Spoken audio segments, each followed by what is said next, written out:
Welcome students, just watching my this video. Please subscribe and share my YouTube channel to receive latest updates. Students, सबसे पहले आपको छठ महापर्व की शुभकामनाएं। और जैसा कि आपको विदित है कि छठ पर्व हम लोग नदी किनारे ज़्यादातर सेलिब्रेट करते हैं, मनाते हैं। भारत में गंगा नदी से ज़्यादा पवित्र नदी है कोई नहीं।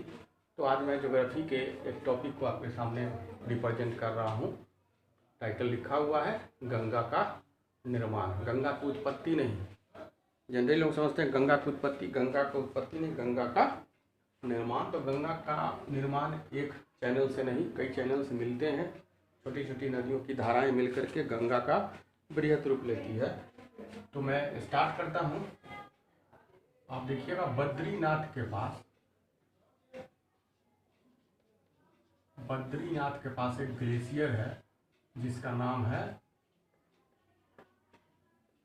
संतोपथ। क्या नाम है? संतोपथ नाम का ग्लेशियर है बद्रीनाथ के पास।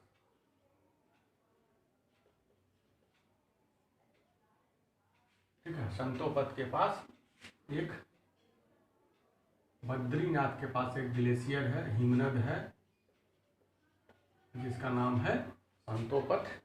यहाँ से दो धाराएं निकलती हैं। एक धारा आती है जिसका नाम है धौली गंगा। क्या है? धौली गंगा। और दूसरी धारा आती है, उसका नाम है विष्णु गंगा।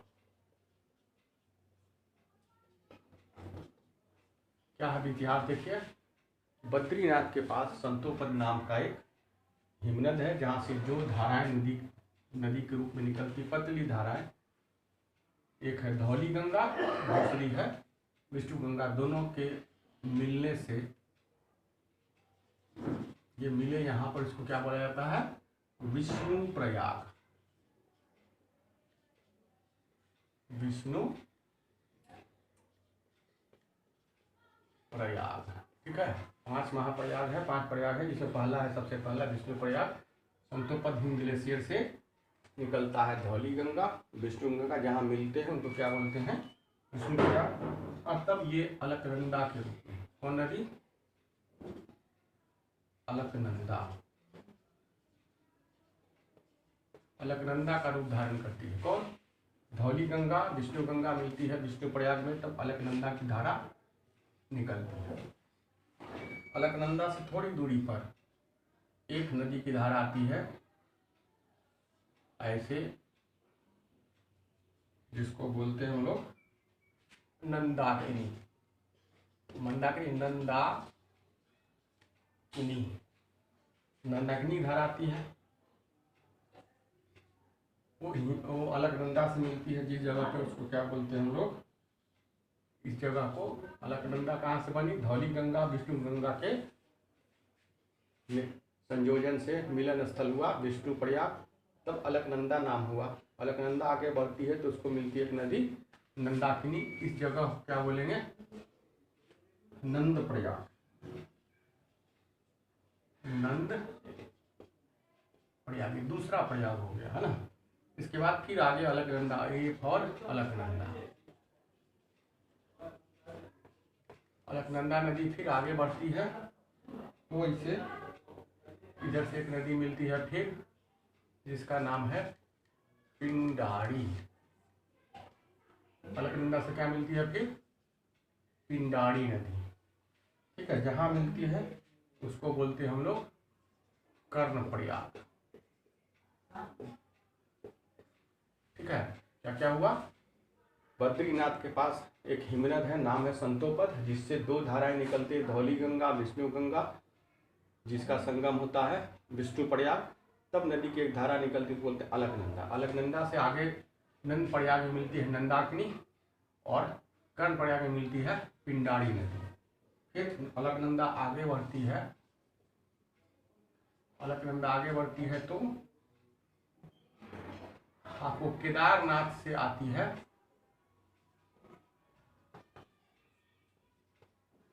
केदारनाथ से आती है कौन सी नदी? मंदाकिनी। केदारनाथ से कौन नदी आती है? मंदाकिनी, और इस जगह को क्या बोलते हैं, फिर एक प्रयाग बनेगा जिसको बोलते हैं रुद्रप्रयाग। ठीक है, फिर अलकनंदा आगे आती है, अलकनंदा एक और अलकनंदा, तब इसको मिलती है गंगोत्री से,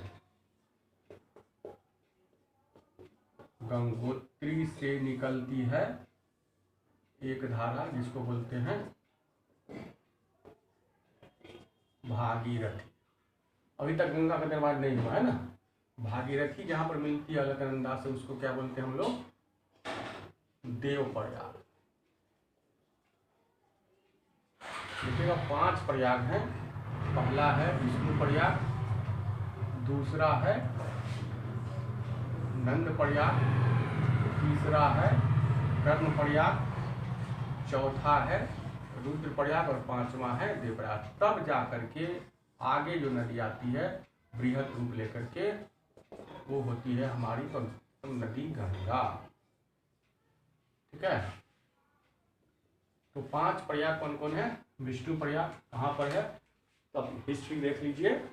बद्रीनाथ के पास है संतोपद हिमनद, जहाँ से 2 धाराएं फूटती है, धौली गंगा, विष्णु गंगा, जहाँ पर दोनों जलधाराएं मिलती हैं उसको बोलते हैं हम लोग विष्णु प्रयाग। वहाँ से अलकनंदा नाम होता है नदी का, अलकनंदा आगे बढ़ती है तो नंद प्रयाग में इसको नंदाकिनी नदी मिलती है। फिर अलकनंदा आगे बढ़ती है तो कर्ण प्रयाग में पिंडारी नदी मिलती है। फिर अलकनंदा आगे बढ़ रही है तो केदारनाथ से निकलती है मंदाकिनी नदी, रुद्र प्रयाग में मिलती है।